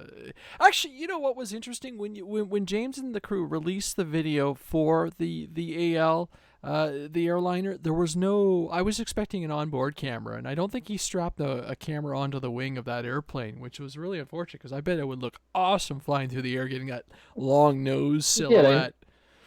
So, Lori and Alex were on cameras. I think James was on the ground. Wes was flying. I do know that the Shrike, the Skynetic Shrike glider that he and Wes took out later in the week, they had a camera on it. So maybe they did capture with the AL-37. I don't know. They're yeah. still churning out videos from that Oh, I'm event. sure. It's I'm such sure a it's coming, but it was just event. like it was funny because it's like an obsession now. Like, I gotta have a camera on board, but there are certain airplanes you just know. Yeah, I'm not gonna put a camera on this one. This is too small. Yeah. Do not this or that. Question number 21. We'll do a few more questions and then we'll wrap the show up because we've I been like this. churning on. Yeah, these are fun. Like, it's funny how, because you get those extra little details out of life from these ones and your guests. Unfortunately, I won't be able to. I'll have to generate some more questions for the next time. All right, question number As long as not, 20. as long as I'm not boring the audience. Oh, I think we're having a good old time. Question number 23. Ooh, fixed wing, rotor, or multi rotor? Hey, fixed wing, Nice. Nice. Well, wait a minute. but That was a rotary good. is very close behind. Rotary, like on a certain day, helos. Nice. But there's a lot of family history behind helicopters in my family, and Cool. as far as pilots and whatnot. But no, fixed wing. It's I actually hard to had a not say. really good conversation Friday night because there was another gentleman asking me, were we going to podcast Friday night? And I was like, no, sorry, it's been a crazy week for this guy. But he was saying that he is he is the chair for not multi roles for helicopters for MAC for the Model Association of Canada, and was just asking me, why I hadn't picked it up, and I'm like, I'm on the cusp, but I have to be prepared to drop that initial. I guess it's probably approaching 400 Canadian just to get into a Blade, 230. I've got the batteries and everything, and then getting my head around the whole process of flying a helicopter. But he says the one really nice thing about helicopters, Andre, is in the winter you clear off your patch, you go flying, you bring it back, and you land on the patch, right there. So he says you can still get up, you can fly, you don't have to try and land on ice and stuff like this. So I'm like, maybe one day. So we'll see. You're actually being asked by Perfection what helicopter you currently do fly. Currently, I fly an AS350. We're working on and so an AS350 here at Robon. Robon is our partner factory for all of our fiberglass scale helicopters. Perfection. So I'm sure you're aware of them. So the three AS350 is sort of my top bird. I also have a 700 sized AH6 that we're working on, sort of scaling out and sort of converting. A lot of what we took from the 450 PNP series that we released late last year, we've been trying to roll those scale updates into the larger sizes. So earlier this year, we announced ARF bundles with our 600 and 700 sizes that came sort of pre-bundled with a lot of the gear to get people going. And the next wave of that effort to make these larger scales more appealing and more convenient is going to be scale detail. So I've been flying those two aircraft probably the most in recent times. There's also another one that I can't talk about, but you'll see it soon. Okay, well I'm gonna It's actually. black. It's black. Oh, Yeah, oh. there's a hint. Yeah, I think I already know where this one's going. I actually on this I'm gonna do a double. So this is question 41, but I'm gonna actually link in 40, and we'll do three questions together. So you talked about some of the aircraft that require multiple packs. So I'm gonna ask you 3S, 4S, 6S, 8S, and then the follow-up question is single pack, dual pack. All right. So 3 to 8S. Okay. What's your preferred battery power? I prefer 6S. And the reason is for medium to large, again, in the context of a foam electric aircraft, since we're talking about batteries, um, in the context of aircraft in this size range, 6S, like a 6S 5000, is going to fly a lot. It's going to fly all the 80 millimeters. It's going to fly all the 90 millimeters. Shucks, it flew my original HST Super Viper, for goodness sakes. Not well, but it flew it. Mm-hmm. The reason why I think 6S is so versatile as well as a voltage is 80 millimeters and even 70 millimeter aircraft can fly 6S as well. Right? You increase the voltage, you're just decreasing the amps. You may need to repitch the prop or not, but in some cases. But my point is, 6S is to me the most versatile, especially if we're talking single pack.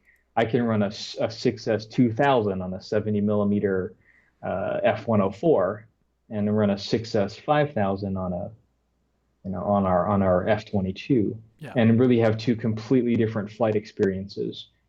Shucks, I could put a 6S 2200 in our 450 PNP helicopter. I could put a smaller 6S 1300 in a 4S 1 meter Warbird if I really wanted to, or even our new Skynetic Havoc, which is optimized for a 4S power system, but it does have an 80 amp ESC. So for all of you creative speed junkies out there, Bob's your uncle. Nice. So that's why I'd say 6S. Now, single or dual pack, hard to say in the blind, but I prefer single packs just because, again, I think it's the most versatile when you talk about cross-platform compatibility.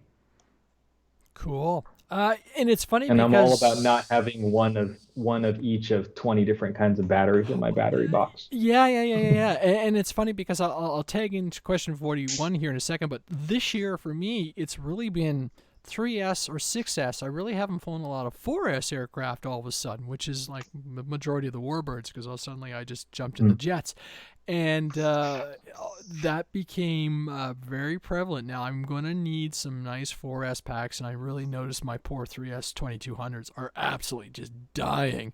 And Mm. so this is where question 41 comes in. Are you now your C ratings? I'm finding I know a lot of people are going to say, bah, it's not true, but I noticed the difference between a 40C and a 60C pack. Is that something that you notice? Um, that's a really great question. I could speak for hours on this. Let me summarize by saying this. Um, I think by now it's known that mathematically discharge ratings are typically inflated. They No. always are ideal bench conditions with a power supply. Everyone's done it. I've been to every battery manufacturer here on the continent, and it's how they do it. It's no secret that you take a 75C battery multiplied by a 5,000 pack. I mean, you're not going to need almost 400 amps, right, of power. It's unnecessary, even if it were true. What I do think is important, and this is where I think there may be some associations with higher C batteries, is grading. So Yeah. I would far put it this way. I would far rather prefer to have a 35C pack from a certain manufacturer Mm-hmm. than a 50C pack from a different manufacturer because I know that the 35C pack is graded correctly. Yeah. Um, Even if to say these are two packs that are rated at 35C, one of them is going to be graded more accurately. If let's say it's a 6S pack, one of those packs, remember a battery means multiple cells. Each of those cells were going to be, I'm trusting the process of that manufacturer to have one graded individual cells correctly and accurately with a reasonable process, and then matched those cells and then balanced that pack now that they're conjoined and condition that pack before shipping. So my long answer here is that we all know that it's not just a number. What I'm suggesting is that for the more that we ask questions as far as what grade of cell is in that battery, Yeah. um, what can you show me? What can you show me, Motion RC? What can you show me, other hobby companies selling batteries? What can you show me as to back up or substantiate the claims that not only are your C ratings reasonable, but that your packs are graded consistently? So it's a bit disingenuous because frankly I should have know the answer being on this side, but it's the question, it's the conversation that I try to encourage people to have because it isn't just about the number before the C. Um, Yeah. know where your batteries come from, know how they're conditioned, ask the hard questions, and if someone can't give you an answer, consider that a data point as well. Yeah, because I mean, gone are the days when you could pick up a 3S 2200 pack for like $10, right? I mean, everything, the shipping costs, the safety behind shipping these things and everything.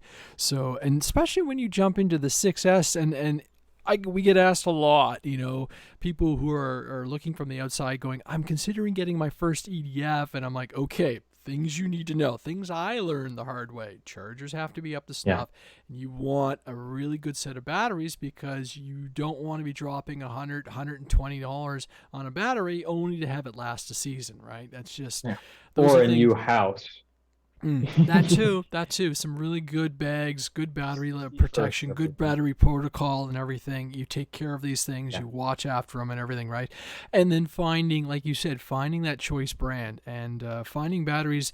And I have to say, I love and I have one new jet which I haven't flown yet, which will be flying on Spectrum, and I don't have a problem with the protocol or anything or flying it on Spectrum. What I don't like is because all my other jets are FR Sky, and I can monitor the cells, right? I can during Mm. flight.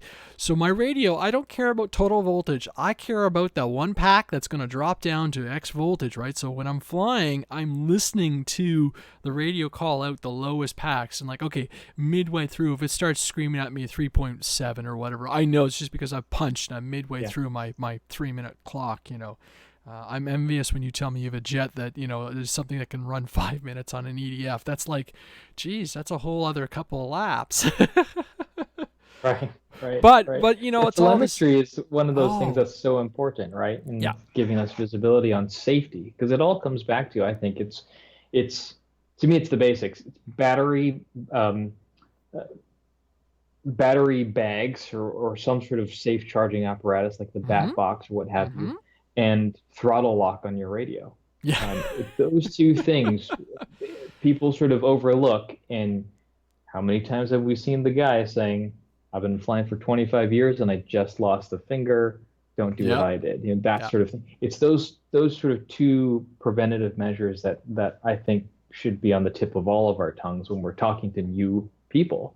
Yep. Because I do think, one, the hill to climb, um, when you're considering the cost of entry into a hobby, certainly one where you put your wallet into the sky, right? Our hobby is unique in that sense. Like, we're the only hobby in the world where you put your wallet in the sky and you stay on the ground and you look at your wallet and hope it comes back to you. There are so many barriers to entry in terms of complexity, the acronyms we use. You got to find a place to fly. Hopefully, you find a mentor, like I imagine most of us had, to sort of usher us through that process. But then you have the technical and the very real safety concerns of battery charging and battery storage and operating the aircraft and not flying into your chest cavity. There's so many things, um, which is why I'm going on a tangent here. But whenever I have the opportunity, I try to just emphasize that everyone listening, like, it is our duty Mm-hmm. to usher and shepherd new people into this hobby and not take for granted that these things are difficult to someone looking on the outside in. I've never seen someone who's seen an RC airplane and say that is not cool. I think everyone always says that's so cool. But how do we get people to transition from thinking it's neat to participating in it and doing In so a with safely confidence manner. and doing so safely? Exactly. Doing Yep. so in a safe manner, in a friendly environment. Like, those are things that no one institution is going to do for us. These are things that individuals need to take personal responsibility for, to sort of each become proselytes for this hobby. Sounds like another interesting video series for James to do, especially since you've got your new glider, your new powered glider entry level aircraft. That might be actually a really practical video to produce. Some of the tips and tricks from Yeah, I because agree. you guys are at a really luxurious Skeptic Tuesday. standpoint where the majority of your clientele are, I don't want to use the word senior, but more advanced in the hobby, right? They've been around for a while. They should know all those tips and tricks, but it's also saying like, just because I've been driving for 20 years doesn't mean I don't have any bad habits, right? Exactly. It doesn't mean that you may want to teach someone else how to drive one day. Shh, You no, know, geez, man. I drove a race car and tapped a concrete wall. There's no way I'm teaching my son to drive. Oh man, this has been a good show. All right, I got a couple more questions, but I actually want to thank you because you named the title of this podcast. So, there we go. That's awesome. Save me some creative work. All right, question number 6. I'm kind of curious to see what your answer is going to be on this one. But belly lander or wheels? Oh gosh, also very difficult. You know, I prefer taking off and landing, because a stuck landing, a nice grease landing, is a hole in one every time. Yeah. Um, so I'm never going to want to retrofit a glider. or a slope soarer with retracts or landing gear. But there is something to say about just hand tossing that radian. But no, if an aircraft is of a certain size, I want to know I can land it Yeah. on its wheels Yeah. every time. James has wheels. Well, you know what? There are certain aircraft, and like I've seen the Mustang in person, the smaller Mustang, and it looked gorgeous. And everybody, and every time any of these aircraft come out, the first thing people say is, "Why is there no landing gear?" And I'm like, "No, see, this one doesn't need it." And there is a certain joy of saying, You don't want well, this is it, right? There's certain times that like everybody needs that airplane they can just stuff in the car and go, and the field's busy or whatever. You don't have a spot to land. There are certain aircraft, and like the flight test airplanes excel at that. Like everybody's like, oh, I'm gonna put landing gear. I'm like, no, no, no, no, no, no. Don't add that weight. The aircraft can fly on a super light 3S 2200 35 seat pack. That's super. You don't have to have the complexity, and sometimes that is Yeah, so you important in wouldn't this put hobby. retracts on an EFX. I mean, Yeah. they're just. We like one of the other mantras we have here is the right material for the mission. Boom. The F-14 is comprised of people say it's foam. It's foam, two kinds of foam actually: plywood, balsa, brass, aluminum, steel. Like it's so many different types of materials. ABS plastic, FRP, HDPE. Like there are at least 12 different materials in these aircraft. It's about finding the right one for the Yeah. mission. So it is with this, right? You find the right format, the right configuration for the aircraft. If it's a glider, there's no retracts. You're gonna get laughed at. Yeah. If it's an EFX or a Toss and Boss or a Skynetic Havoc, you know, the aircraft is going to shine as is. Keep the wing a centimeter thick. Yeah. Those types of things. Yeah. If it's a big Corsair, of course, if you're belly landing a Corsair, Done it. that's 1.6 meters. People are going to laugh at you. You better have had a really good failure to make that worthwhile. Yeah. Yeah, exactly. Okay, so here's a good question. This is number 10 for the builder, Alpha. Alpha the builder. Do you have a preferred brand of servos?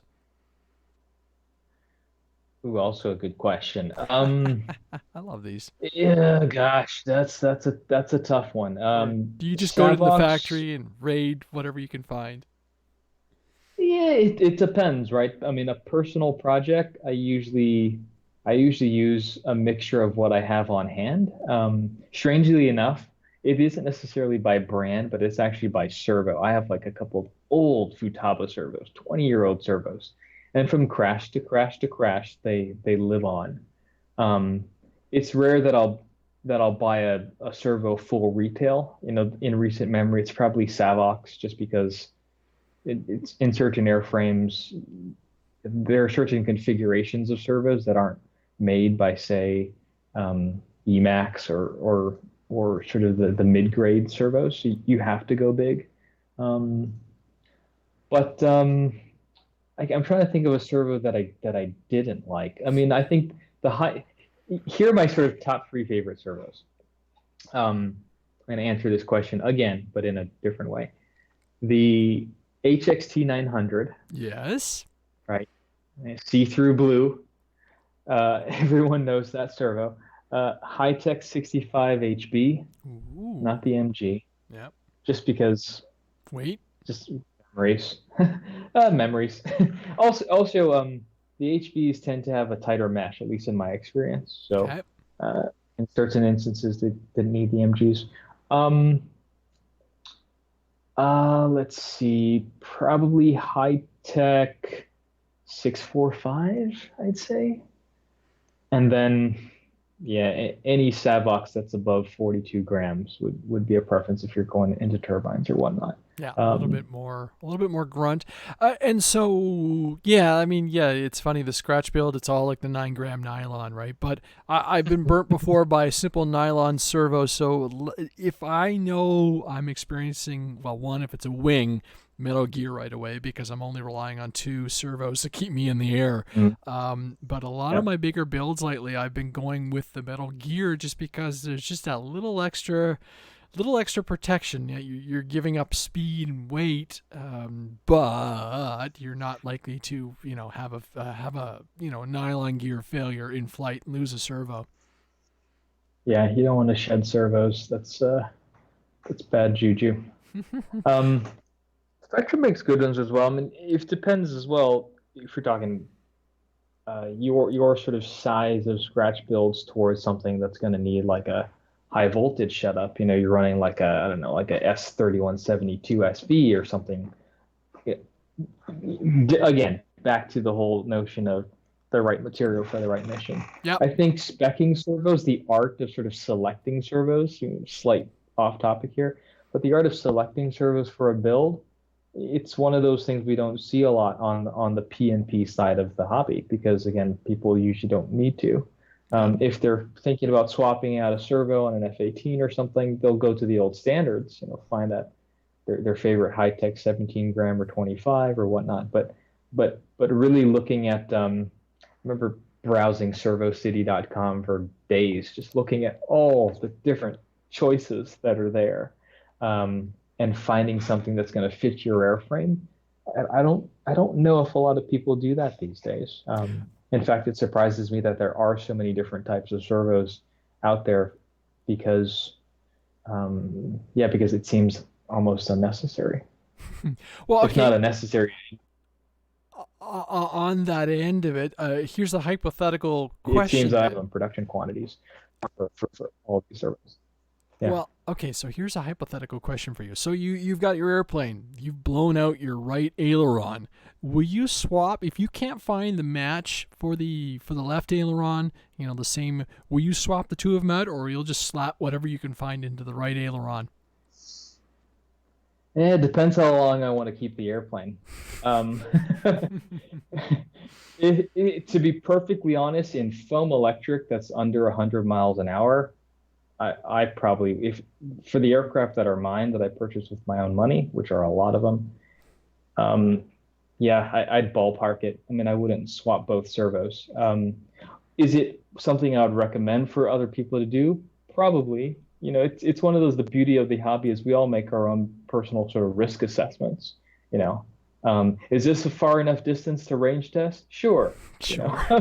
Range test. you know, yeah. Did I check that battery? Did I charge it last night? Should I walk back and go get the battery checker? Nah. Mm, yeah. These are sort of decisions we make, and I think the same it is with this is I look at the airplane and see, well, I know that there's a 17 on the aileron, so I'm not going to put in a 33 or a 9. I'm going to put in a 17. But if I have a 17 and it comes from a good bit of history, I don't think I'd go through rigmarole of swapping both. Now, um, if it's an aircraft that I really want to keep and or certainly a prototype, then yes, obviously matching servos is important. It's something that we do at the factory to match the unbiased servos and elevators and whatnot. It's just something it doesn't take a long time to do, and so you might as well to add an extra layer of comfort that your wallet's going to come back to you Nice. at the end of Nice. that All flight. right. Last question of the day because we're pushing into 2 hours, which has been phenomenal for a podcast, which was just kind of put together out of nothingness. Hmm. I like this question a lot, and you hinted at this earlier on, but it's basically number 17. What was your first plane? That I built or that I made or that I bought or Sure. yeah, I wouldn't even know how to answer that. The first plane would be one that I built, chopsticks and dope.